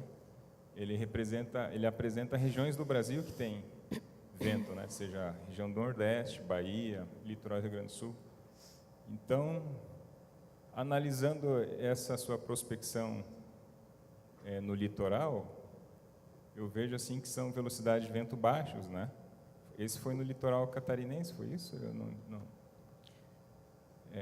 No caso, teria sentido então fazer uma prospecção para geração distribuída em regiões fora do que está previsto no Atlas brasileiro, as regiões que realmente tem vento, né? Por exemplo, vamos citar, litoral catarinense está fora. Daí vamos dizer, vou fazer uma prospecção eólica para geração distribuída em Balneário Camboriú, por exemplo. Faz sentido? Professor, naquela região que nós estamos verificando ali, ela é Itapirubá, é próxima à Laguna. Laguna está previsto o maior parque eólico de Santa Catarina, que não saiu até o momento justamente na época do leilão e da aprovação de todos os trâmites, foi na época de mudança de governo, e que todos os projetos foram momentaneamente suspensos. Momentaneamente, não, até hoje estão suspensos. Mas, naquela região de Laguna, ela é muito semelhante à região norte do Rio Grande do Sul do Parque de Osório, por exemplo, é próximo e semelhante. Então, naquele local, digamos assim, do norte do Rio Grande do Sul, a uns 150 quilômetros ainda para dentro de Santa Catarina, né, sul de Santa Catarina, é a região que tem as melhores condições no estado. Então, ainda mas em função de ter visto ali que está na faixa de 6 metros por segundo, isso a 30 metros, a 50 metros, 7,5, e aí vai. Mas, para nós, seria um limite interessante, no máximo 30 metros, né, para uma microgeração.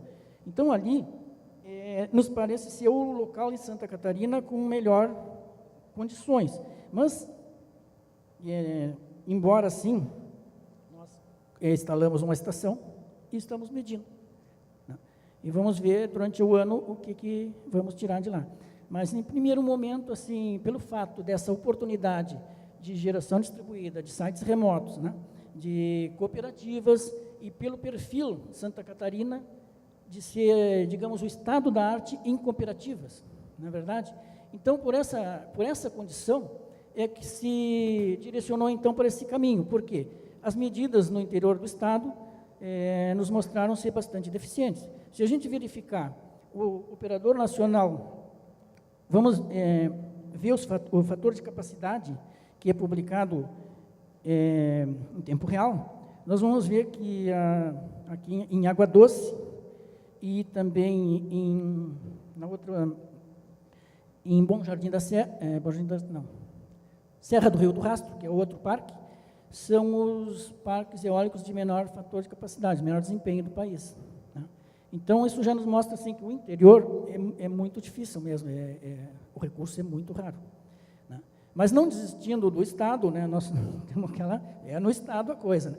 Então, vamos para o litoral, naquela parte sul, que é a mais promissora atualmente.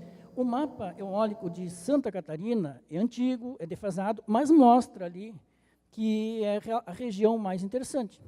Então, em função disso que é o trabalho.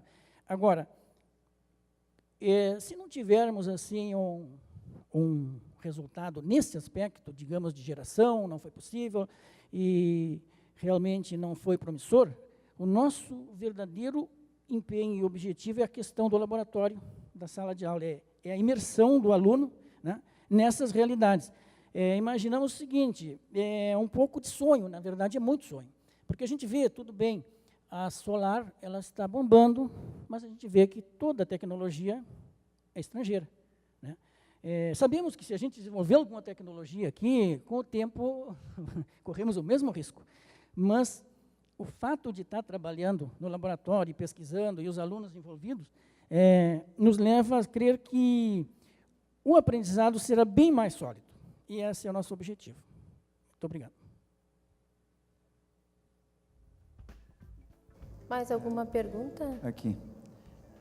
Boa tarde, professor Eduardo. Meu nome é Lenoir Brock. A minha pergunta tem a ver com a sua observação sobre a velocidade ideal dos ventos, né? 6 a 7,50 metros por segundo, certo? 6 a 7,50 metros por segundo. Em todas as usinas de produção de energia eólica, a gente sempre vê o equipamento igual, desde as instalações iniciais até hoje em dia.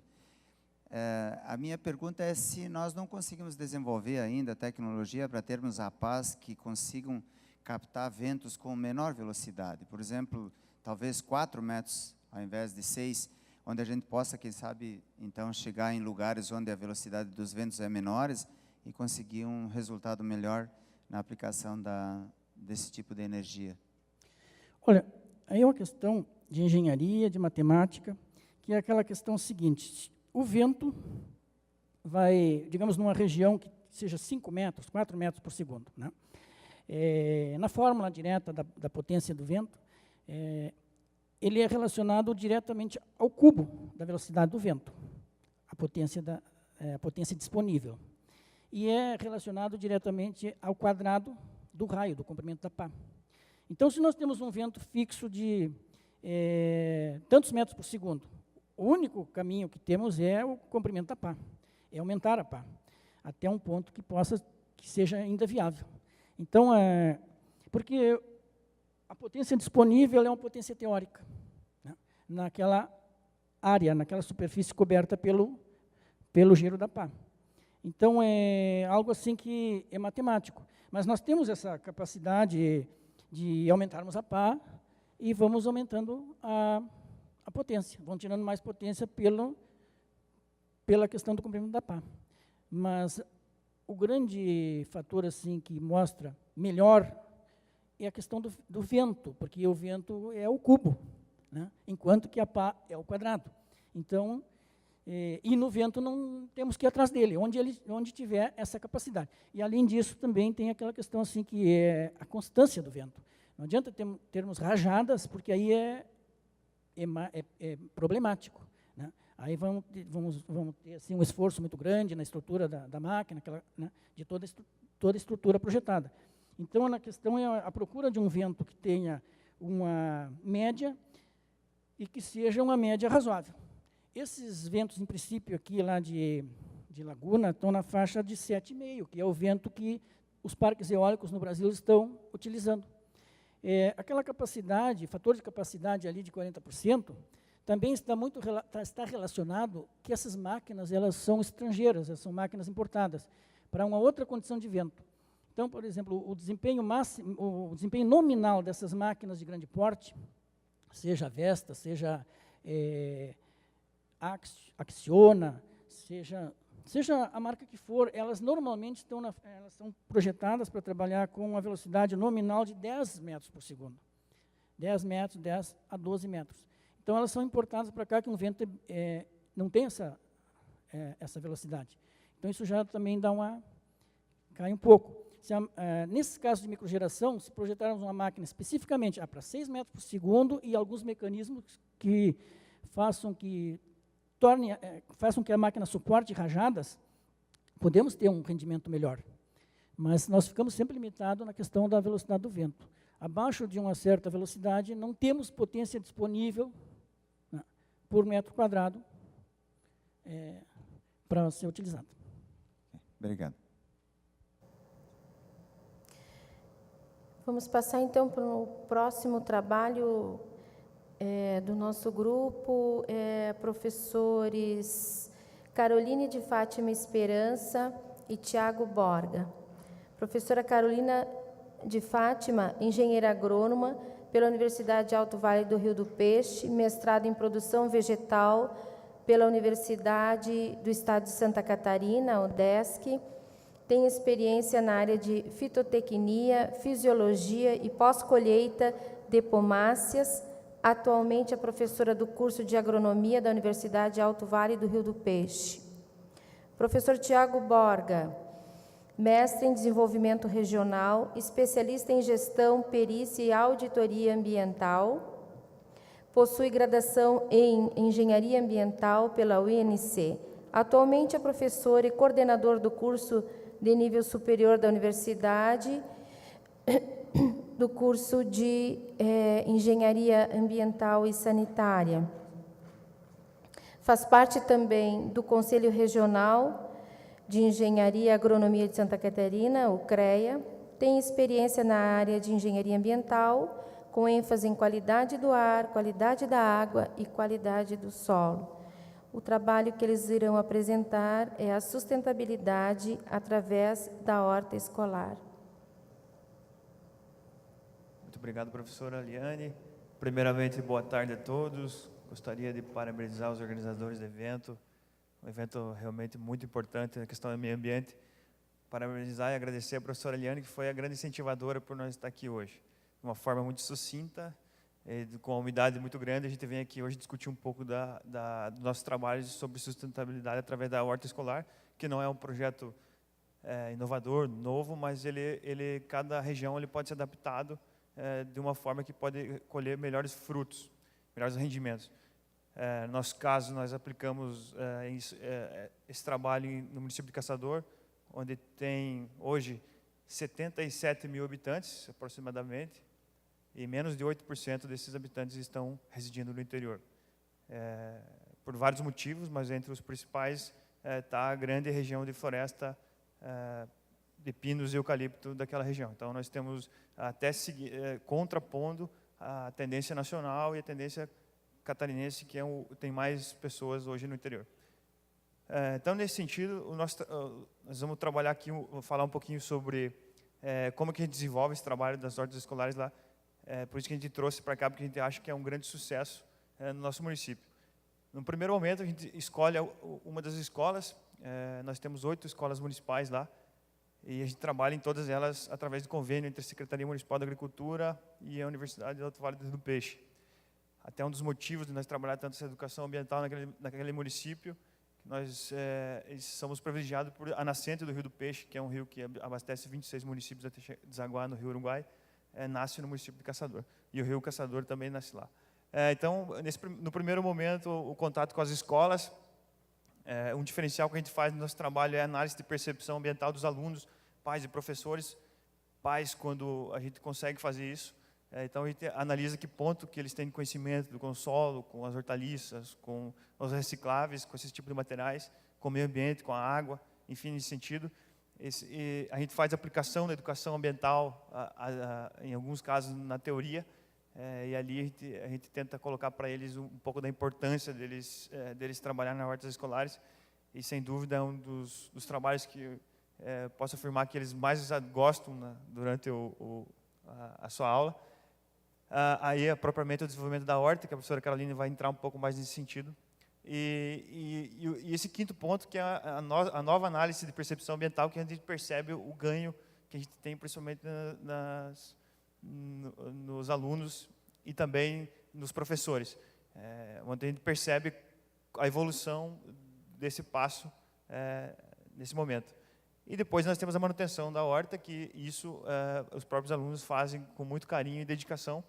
E o mais importante, talvez, desse ciclo é que ele é contínuo, ele precisa ser renovado a cada momento, ele precisa ser feito semestralmente, anualmente, muda os professores, muda os pais, e esse é um dos grandes pontos que a gente bate bastante na tecla. Não adianta você ir lá implantar um projeto, uma horta bonita, linda, que no primeiro momento ela funciona de uma maneira muito legal e em seguida ela acaba virando mato. Isso até, de uma forma, ela pode até prejudicar o entendimento do aluno.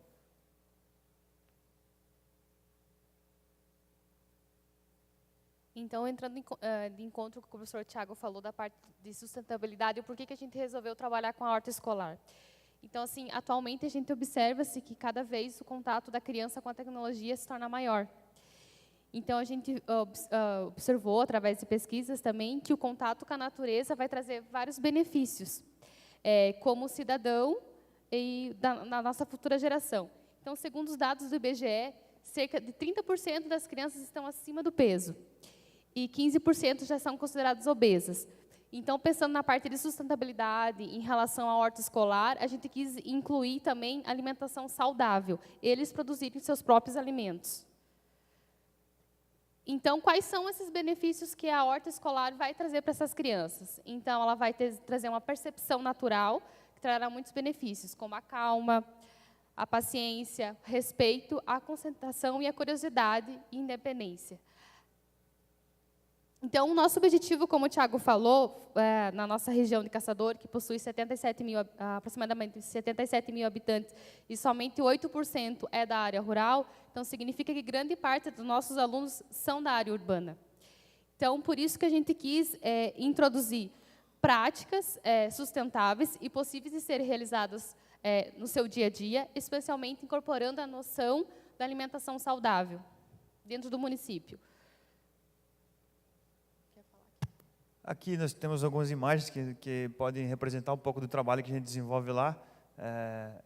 Cerca de, no último ano, nos 3 últimos anos, nós atendemos cerca de essas 8 escolas, uma turma por escola, que totaliza aproximadamente 250, 280 alunos da rede municipal. Aqui é um trabalho prático que a gente está fazendo dentro da aula, que entra naquele segundo item do fluxograma que a gente apresentou, onde ele trabalha a questão teórica dentro da sala de aula, onde a educação ambiental realmente acontece de uma forma teórica, envolvido sempre com a prática. Lembrando que, nesse caso aqui, é uma aluna do PAEC, da universidade, que ela desenvolve esse trabalho. Podemos continuar. Então, qual que é a finalidade, então? É orientar os alunos e professores da escola da rede municipal e estadual do município de Caçador, incorporando eles como os atores principais desse processo, no desenvolvimento de uma horta no ambiente escolar. Então, as hortas elas são desenvolvidas ecologicamente sustentável, aproveitando todas as potencialidades do espaço, utilizando os recursos naturais disponíveis na escola. Aqui a gente tem um projeto que foi iniciado ano passado, numa rede municipal, onde até eles já tinham a horta lá, mas ela estava abandonada. Então, a escola veio, nos procurou a universidade, que o curso de agronomia e o curso de engenharia ambiental pudesse orientar eles para executar a horta, práticas de manejo e de uma forma sustentável. E a sustentabilidade entra muito nesse sentido quando a gente fala nos materiais utilizados, né? Então, nós ensinamos os alunos a todo momento a regar a planta, e nesse momento da regar a planta, ele vai utilizar, geralmente a gente conscientiza para que seja aproveitada a água da chuva para fazer esse trabalho. Nós temos a utilização de outros materiais recicláveis, desde pneus, latas e outros elementos que estão sendo descartados de forma, às vezes, irregular. Então, nesse momento que a sustentabilidade entra no projeto da horta escolar, desde a questão do solo, água e também a questão do ar. E, consequência disso, a gente ganha na questão da alimentação desses alunos, que muitas escolas conseguem hoje aproveitar esse alimento que é produzido na própria horta, na alimentação escolar. Além de ser fresco, ele também é produzido por eles mesmos. É um projeto que se assemelha muito à questão da permacultura, que hoje já se vê muito, até, podemos dizer assim, na moda, a gente vê muito na televisão, em grandes reportagens, os grandes centros urbanos hoje utilizando a permacultura como um meio de socialização, como um meio de educação ambiental, como um meio de organização e também de alimentação mais saudável. A gente vê um crescimento muito grande nesse sentido, principalmente nos grandes centros, onde as crianças se afastam cada vez mais desse contato com o solo, com a terra, e com o meio ambiente no geral. Então, aqui a gente tem outra imagem da mesma escola que a gente estava desenvolvendo atividade, inclusive tem alunos da graduação, e aqui é uma escola estadual, então tem alunos do ensino médio também trabalhando. Aqui nós temos as práticas sustentáveis. Uma aqui tem se vocês conseguirem observar, tem as mangueiras de gotejamento. Então, a gente tem vários processos dentro dessa escola. Então, foi a implantação da horta, a implantação da coleta da água da chuva, e agora nós estamos trabalhando com a compostagem com os restos da merenda escolar.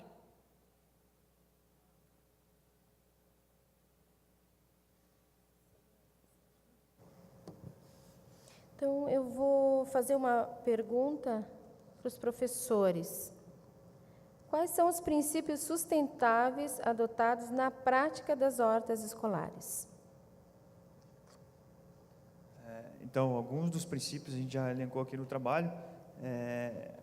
Esses princípios, então, eles são, a gente pode classificar ali como água, ar e solo. A questão da compostagem que a professora Carolina falou que é muito importante. Então, os próprios alimentos que são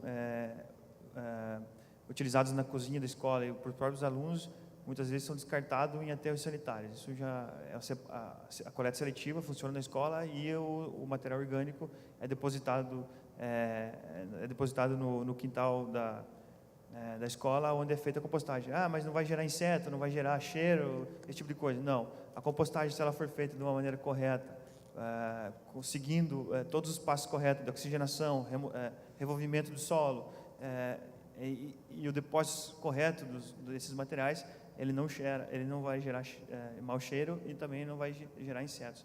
Então, esse é um dos princípios da sustentabilidade que eu mais considero importante. Os outros são muito subjetivos, né? Além da reutilização dos materiais recicláveis, de reutilização da água da chuva, do espaço como um todo, alguns dos princípios são subjetivos, que talvez esse é o mais importante, o mais legal de todo esse projeto, que é aquele que a gente não consegue medir nem observar, que é a criança mexendo, né, com o solo, comendo a própria verdura, com aquela preocupação de regar a planta, com a preocupação de compartilhar com o colega a condução da horta e ver a horta crescer, conversar com os pais, sujar as mãos, sujar as unhas. Acho que esse talvez um dos princípios importantes desse projeto. Obrigada, professor. Passo a palavra para os demais. Boa tarde. Grato pela colaboração, estar prestigiando o evento. Parabéns pela palestra, né, pelo trabalho. Gostaria de saber de vocês a evolução na percepção das crianças, né, com relação à alimentação saudável, ao trabalho que dá cuidar uma horta, né, mas qual a evolução delas ao concluir o projeto, ou verem o resultado delas, né, na merenda escolar, coisa desse tipo. Então, assim, inicialmente o nosso projeto ainda ele está pequeno, né? Então a gente não consegue ainda, não estamos conseguindo produzir para que eles possam levar esse alimento para casa, mas a gente consegue produzir para eles comerem na escola. Então, assim, quando chega, vamos por um momento de chá, porque a gente não consegue sempre manter, sempre ter lá, colher sempre o alimento para eles. Então eles sentem falta, porque como as escolas são com a cozinha são terceirizada, então esse alimento, no caso as saladas, as hortaliças, não são fornecidas pela rede municipal, pela rede estadual. Então, por isso o objetivo da introdução desse alimento, e eles sentem falta quando não tem. Até na semana passada a gente foi numa escola que a gente vai introduzir a horta, o diretor falou assim, o bom seria porque não vem, tipo, uma cebolinha, uma salsinha, que é uma coisa que a gente acha que é muito simples. E os alunos reclamam que, tipo, o feijão está com gosto sujo pela falta desse alimento, dessa complementação. Então, quando não tem, eles sentem bastante falta. Seria isso? Mais alguém gostaria de fazer alguma pergunta? Ali, ó.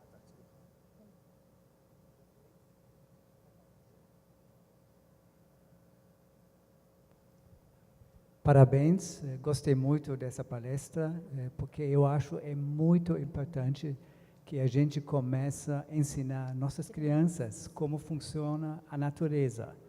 Se eles não vão entender como funciona isso, como podemos falar como os adultos mais tarde, que as cidades, a natureza precisa da nosso cuidado.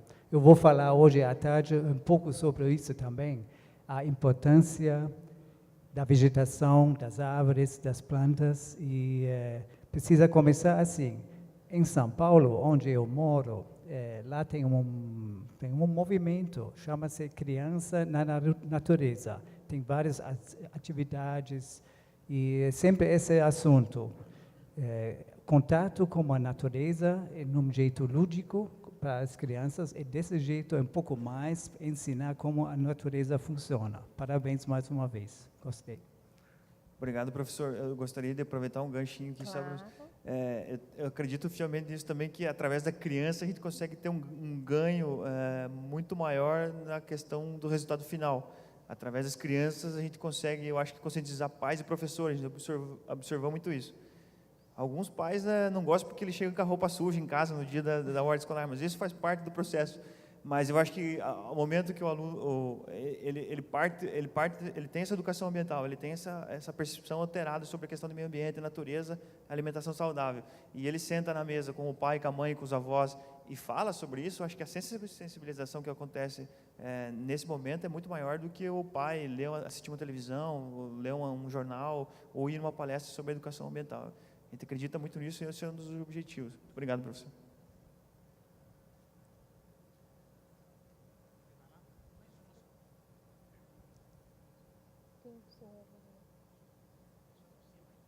Só mais uma, tem um rapaz aí.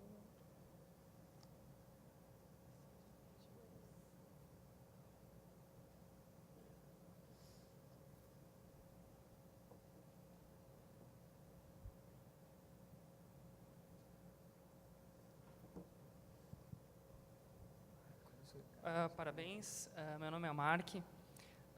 A pergunta que eu tenho seria, no momento que eu estou desenvolvendo uma nova escola e eu gostaria de prever esse espaço já enquanto projeto, tem uma relação de o tamanho da área que eu preciso destinar para o desenvolvimento da horta, em relação à quantidade de alunos que a escola porventura vai ter, para eu já pensar nessa horta para a escola?